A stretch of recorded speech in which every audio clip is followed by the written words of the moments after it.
I'm a doggone gluttonous for punishment. I'm back in this truck. God dog it.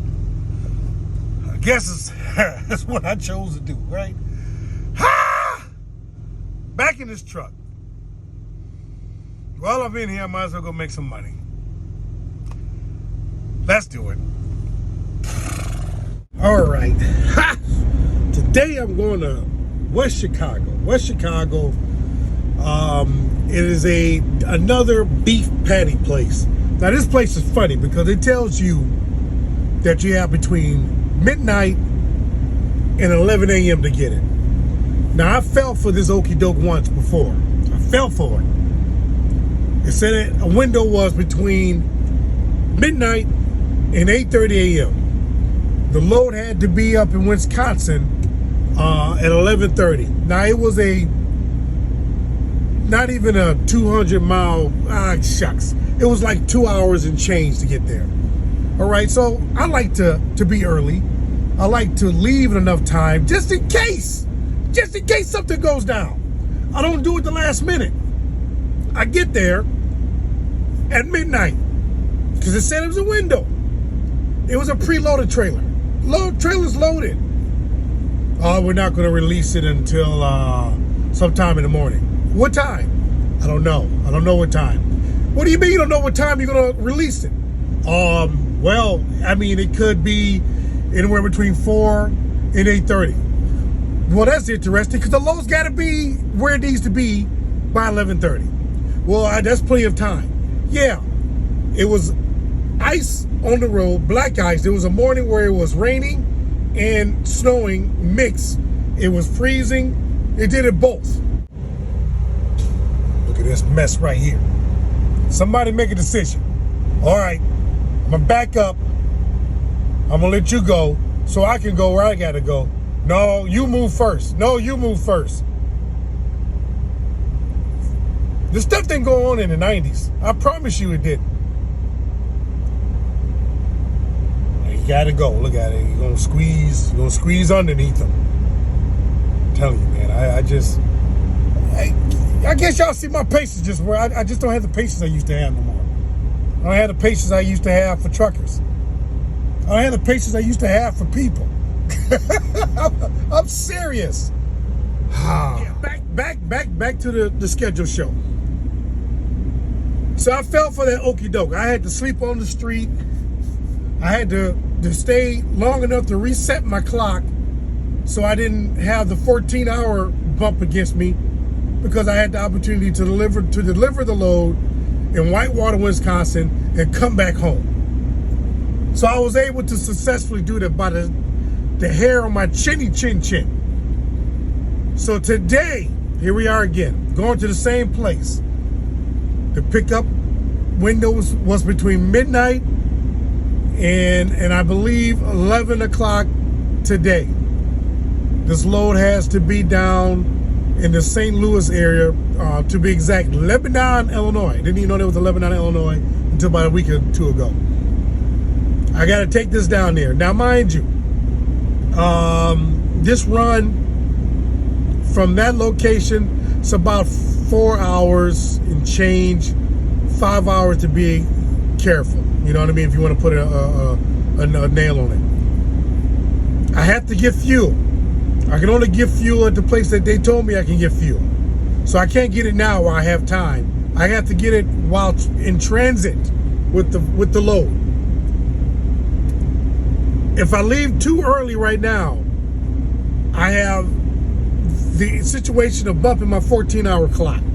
So I have to leave with enough time to give me some time on the back end because it's supposed to be a drop and hook, but it always changes. So I'll get down there looking for a trailer. No, sir. You're doing a live unload. The live unload can take, we all know, it can take a little longer than it necessarily needs to take. So I get there with 2 hours left on my clock. I'll be in the door for an hour and 55 minutes. Now I have to get out of the door and find a place to go park. So I try to eliminate that, try to give me some time on the back end. But no sir, Bob. we're not going to release the load until said time, so we can give you just enough time to get the load there. Now, mind you, this is the Chicagoland area. Things happen all the time. People like to bump into each other and cause accidents, therefore creating traffic, therefore slowing me down, and then turning a 5-hour trip into a 6-hour trip. They're not going to release this load, I know it, until 11 o'clock. I hope I'm wrong today. I hope I'm wrong. They're going to release this load at 11 o'clock, and I got to be down there at 6. That's what I'm up against. So, with that in mind, let's see what happens. Prove me wrong. Prove me wrong. I like to be wrong in these situations. Prove me wrong, because in the end, I will benefit from it. I guess I can tell I'm a little perturbed. I haven't had to deal with this stuff in a while. Yeah, I dealt with this stuff before, you just didn't see it. It's time y'all see it. Yeah. Now on top of that, it's 1 degrees outside. 1 degrees. It's cold. Should have been an engineer. Something like that. All right, let's go.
That's coming together so far. Excuse me. I sat in this truck for about 5 minutes trying to find my glass, and it was sitting on top of my head. Wow! Getting there, y'all. Getting old. I used to laugh at my grand folks doing that. And here I am. I'm doing it myself. And right now my GPS got me getting to Lebanon at 3:11, which gives me plenty of time to drop and hook, if it is in fact still a drop and hook, to drop this trailer, hook up to an empty, and hightail it back north. Get close enough so I could be in Romeoville by 8 a.m. in the morning and get loaded and headed to Fairfield, Ohio, which is my next load. So that is what I'm dealing with, y'all. And look at this. Here, this guy sees me turning out, and he's gonna turn out in front of me. I'm telling you, y'all, my patience with a whole lot of truckers is getting there, man. It's at my wits. I'm pulled out. I'm committed, and he gotta pull out in front of me. So now I gotta wait for him to slide his tandems and all this other junk. Unbelievable, y'all. We gotta do better. We gotta do better. We gotta do better. Wow. Yeah, okay. But that's the plan, y'all. Let me get on through this guard shack and get the heck out of here.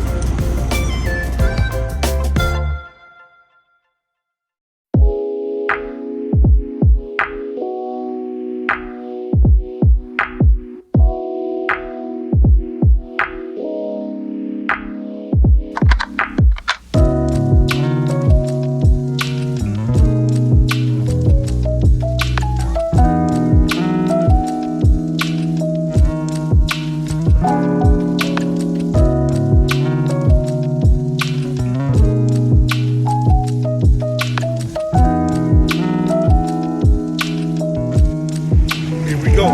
Moment of truth. See what they're made of. But today, I was proven wrong, and I'm happy. Very happy about it. It was a true drop-in hook. I got here at 4:11. I got my paperwork signed. Got me a trailer. It's 4:46. I'm about to hook up to this baby and get out of here before somebody changes their mind. Sometimes you have a smooth, according to plan, trucking day, and today is the day. I take it as a win, because you don't get a lot of them, but when you get them, you got to celebrate and do a backflip. I'm not going to do one because I'll be in the hospital, but if I could, I would maybe do a backflip, celebrating the win that I'm getting today. But that's what it is. So let's get this doggone trailer hooked up. Let's get down the road, because I got to be in Romeoville by 8 a.m. in the morning. And I got a little over 4 hours left to drive. Let's go. On time once again. If you're going to do this trucking thing, do it right. Be on time. There's one thing, well, maybe a couple of things that they ask you to do. But one of the most important things is being on time. Simple as that. Be on time. Plan your time, plan your trip, schedule it out, be on time. Be on time. If there's no inclement weather, I can't talk this morning. If there's no inclement weather and you have no mechanical breakdowns, there is absolutely no excuse for you to not be on time. That's it. That's my lesson for today. Be on time. I'm on time. Let's go get my paperwork.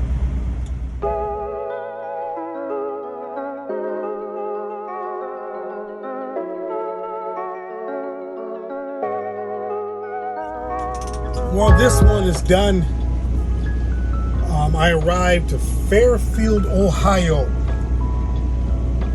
You know, yesterday I was ranting and raving and fussing and making a bunch of noise about these shippers and receivers not doing what they said they were going to do regarding if it's a live load or if it's a drop and hook. And they proved me wrong. Right now, however, my appointment isn't until 7 a.m. in the morning. And that's weird to have an appointment for a drop and hook, right? But it's not due until 7 a.m. tomorrow morning. And I actually got here about 4 p.m. this afternoon, the day before. So I'm early again. But I tried to reach. They said it's a possibility that you could drop. But the problem is, I got 2 hours and 29 minutes left on my 14 period, and I'm kind of in a rock and a hard place. If I go drop, if I move, I'm going to reset that clock. So that means I'm going to have to redo that 10 again. I'm already 2 hours and 31 minutes into my 10 hour. So I don't want to do that. I don't want to reset that clock. If I stay consistent where I'm at now, resetting the clock is not an option. But I wanted to talk about something really quickly here. Social media ruining trucking.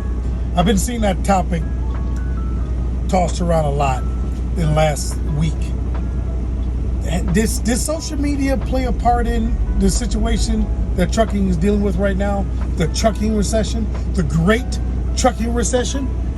Is social media involved in that? Yeah, there is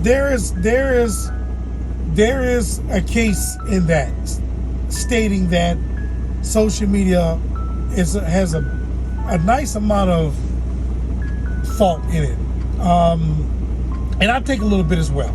You know, when I got started during the pandemic, and in doing so, I talked about how much of a great opportunity trucking is right now. This is a great opportunity to get in, to make some good money, start a new career, whatever the case be, but as an owner operator. And I said it, I mentioned it, and I was, hey man, let's get out here, let's do this. And people did.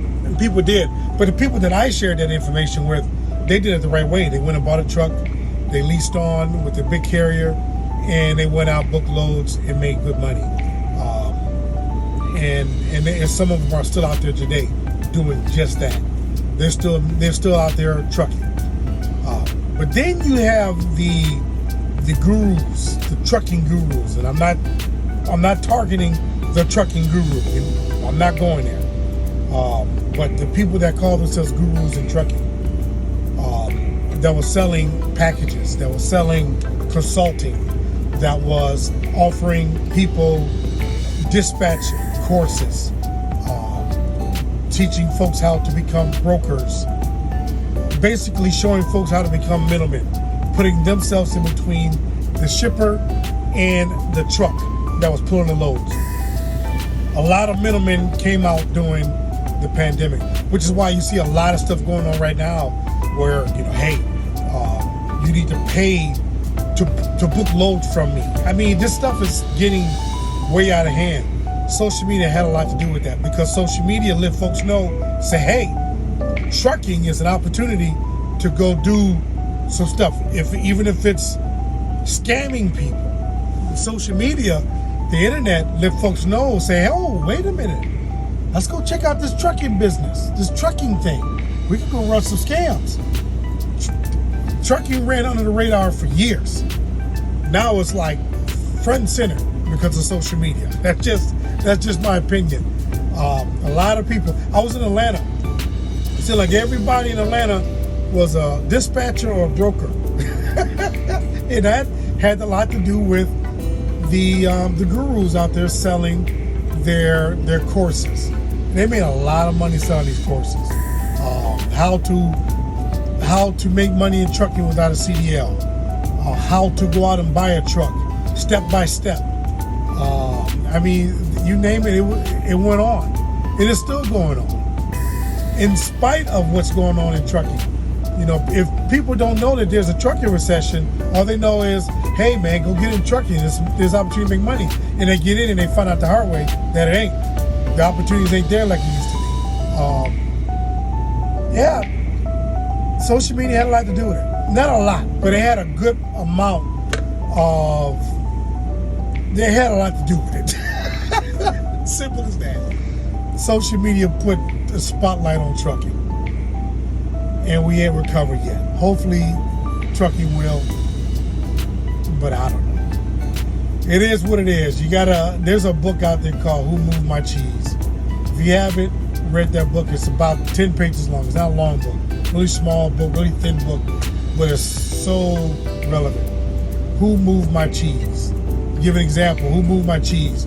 If I came to you right now and say, hey, you need to invest in 8 tracks. You're going to make $1 million in 8 tracks. Don't do it, because that cheese has been moved 30, 40 years ago. You don't see 8 tracks no more.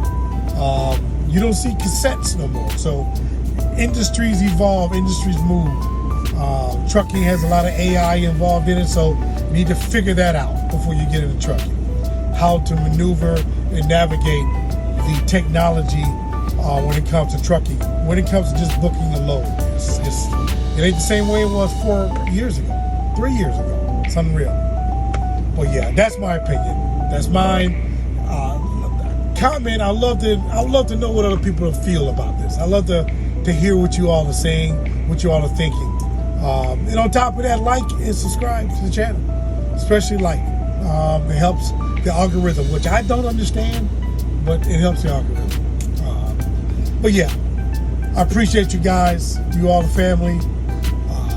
Let me see if hopefully I can get this load delivered tonight so I can go home this weekend. It's Friday tomorrow. I want to go home, spend the weekend at home. So I got some stuff I need to do. I got some plans, and I'm making some moves. Simple as that. I'll tell you about it later. But I love you guys. Keep doing what you're doing so you can see what it does. And I will see you all on the next video.